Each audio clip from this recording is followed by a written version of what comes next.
Hello, everybody. This is Gynarchic Awakening. Um, I'd like to say, because it's an honor to have my videos shared, not only uh, by, I think, I know for sure one individual, but now I have a video that's been linked in one of the Gynarchy groups. I just want to say it's an honor. I really appreciate it. It means a lot to me, so thank all of you.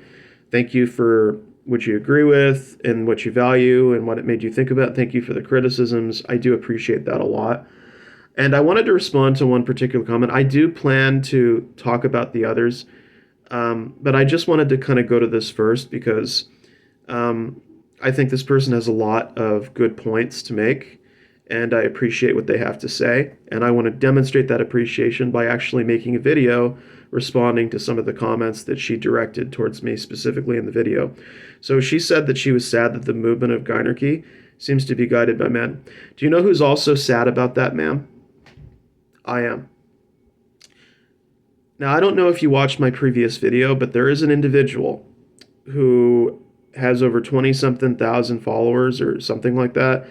I refuse to go back and look at the person. I am so upset and angry because I truly believe that they don't practice what they preach, as far as believing in this stuff, believing in matriarchy, gynarchy. What the person said was they were doing some kind of praise about Trump, suggesting that he'll prevent world war. In other words, praising saying that they will benefit from his leadership.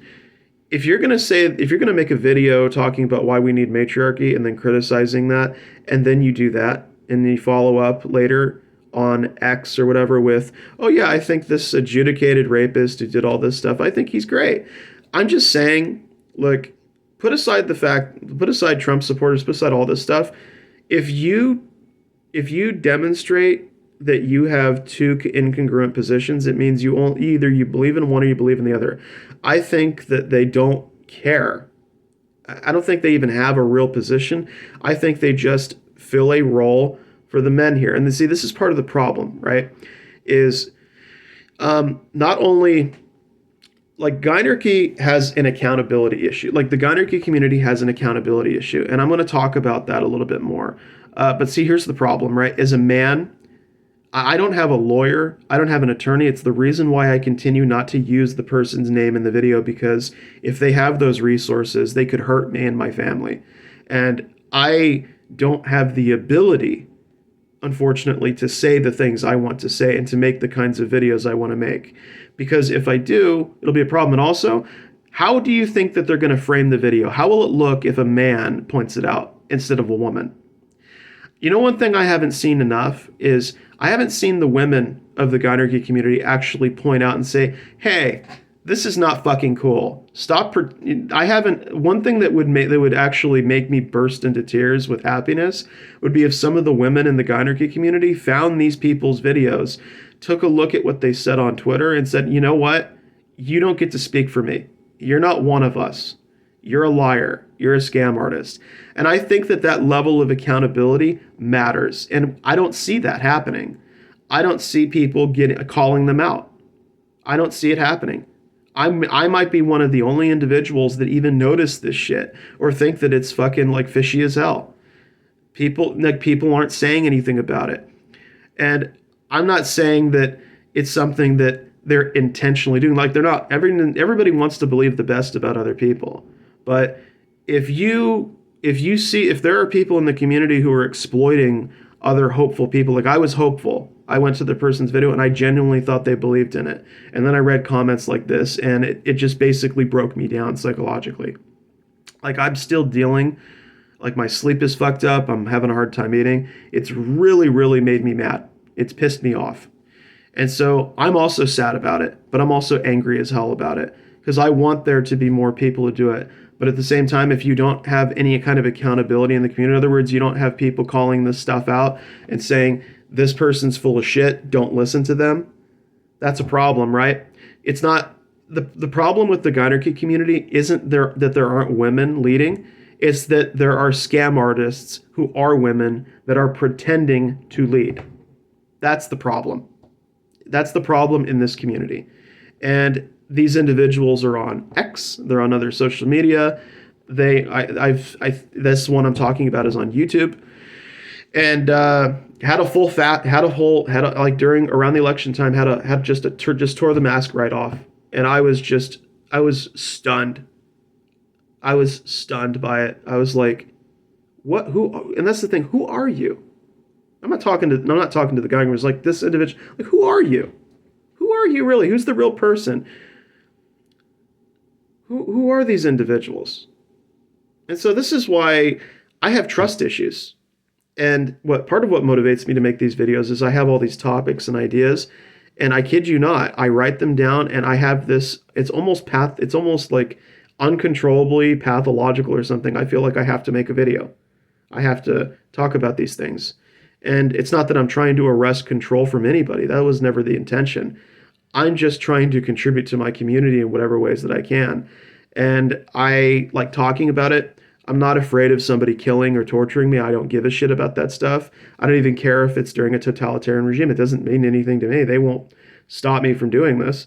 So I'm not afraid if I get doxxed or anything, because I'm not afraid of people. And also, if you come to my home and try to hurt me and my family, I will kill you in self-defense. If you pull out a knife or a gun, you're done. I'm that kind of man. And, I feel like one thing that we need in a community, because I've seen the other individual harp on this point. They can't constantly talk about how being a submissive man doesn't make you weak, blah, blah, blah, blah, blah. Well, it's really easy to just make an argument about it. It's another thing to have a guy coming up on video and camera telling you who he is. And also, people know my legal name, they can find my address, and doing it anyways. If there's a masculinity issue in the Gynarchy community with men, then I think to some extent you need a man who gets up here and says, I am what I am, I'm not ashamed of it, and if you don't like it, go fuck yourself. Or find some other community to be part of. I think that matters. I think it matters, and I think, if you're a submissive man, which I am, I'm submissive to the woman or women in my life that I serve. Sometimes it requires an approach like that, and I feel like I'd rather be out there sticking my neck out rather than, being quiet and afraid of spreading my views. And I think that's part of the problem with the community is some people are afraid. They're not wrong to be afraid. They're not wrong to be concerned. There's not wrong. They're not wrong about it. Yeah. Anyways, the next one is that they value the work that I do. I kind of did a paraphrasing of it. I want to say that this comment made me feel great. I really appreciate the fact that these videos are doing something for people in the community. I mean, that's literally what I don't monetize my videos. I don't have a Patreon. I don't have any of that stuff. I make these videos because this is what I want.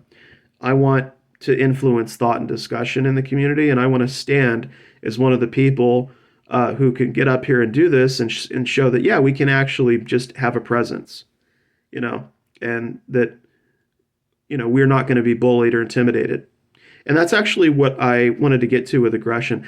I appreciate the criticism of this because I think that my problem with the comment is not only my upbringing, but my messaging.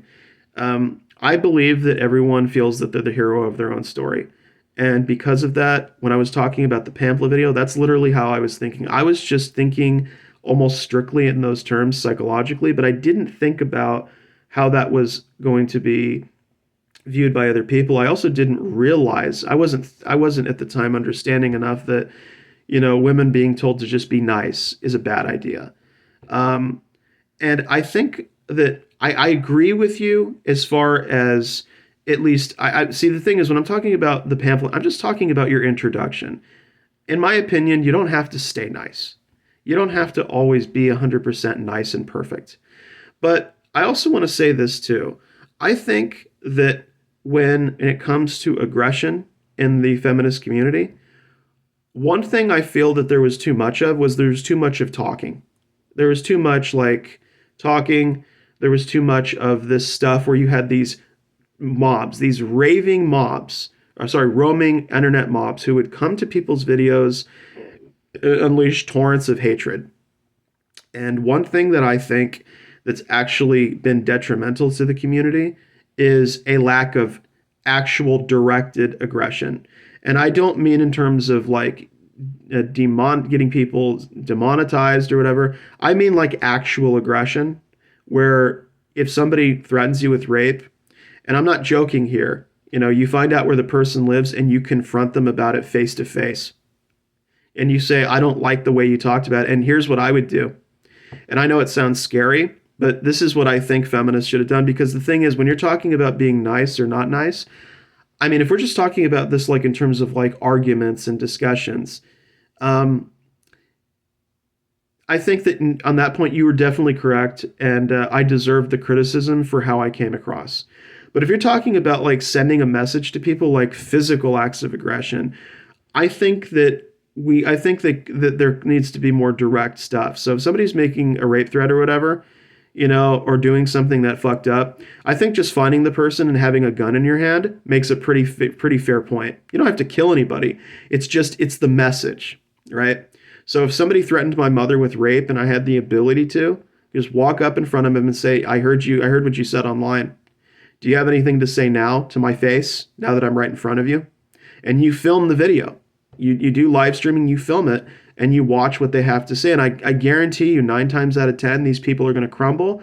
And I know that doesn't seem important, but it does, because as long as the aggression goes unchecked, the narrative against your movements goes unchecked. And unfortunately, as a species that is very violent and primitive, we have a tendency to be enthralled and get caught up in aggression as long as we feel safe about it. Like there's a lot of passive aggressiveness. There's a lot of people who love what the environment has provided. Like in the internet has provided an environment where people can be as nasty as they want to be with little, if any, consequences, because most people don't have the ability to do it or don't feel like it's worth it.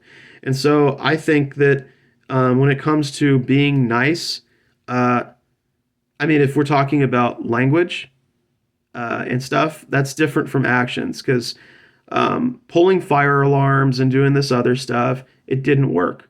It just emboldened these people. And I don't think that right there is the correct way to go. Now, I could be wrong. I could be wrong, but I think that maybe, just maybe, we need to reconsider our approach. We need to reconsider the way we talk about these things. Now, as again I've said before, I'm not advocating for somebody to actually kill anybody or do anything. I'm just saying that I think that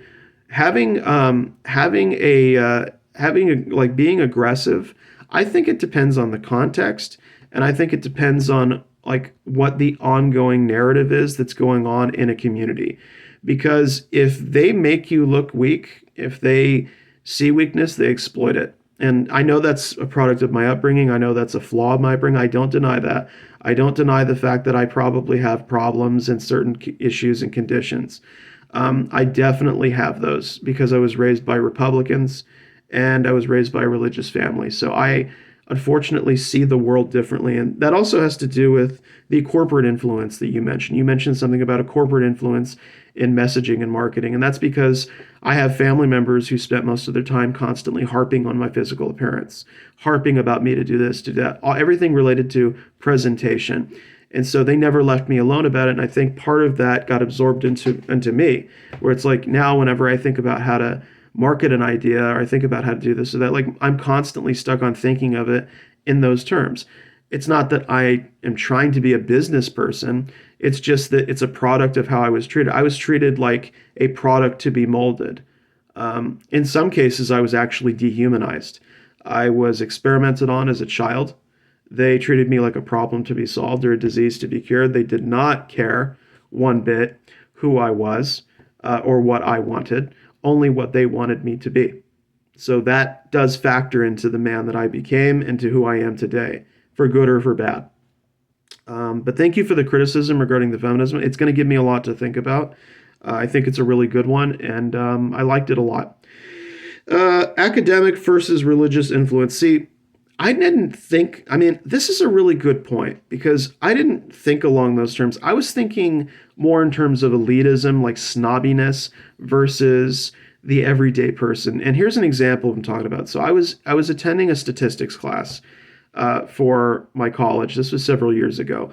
And this is a community college, by the way. And some guy, I'm not going to name him. He mentioned something about, because you're here, you're probably smarter than the average, blah, blah, blah, blah, blah, who's not in college, something like that, something snobby and elitist. So it's like, oh, because I attended a statistics class, that means I'm probably smarter than the people in the general population. Is that your point?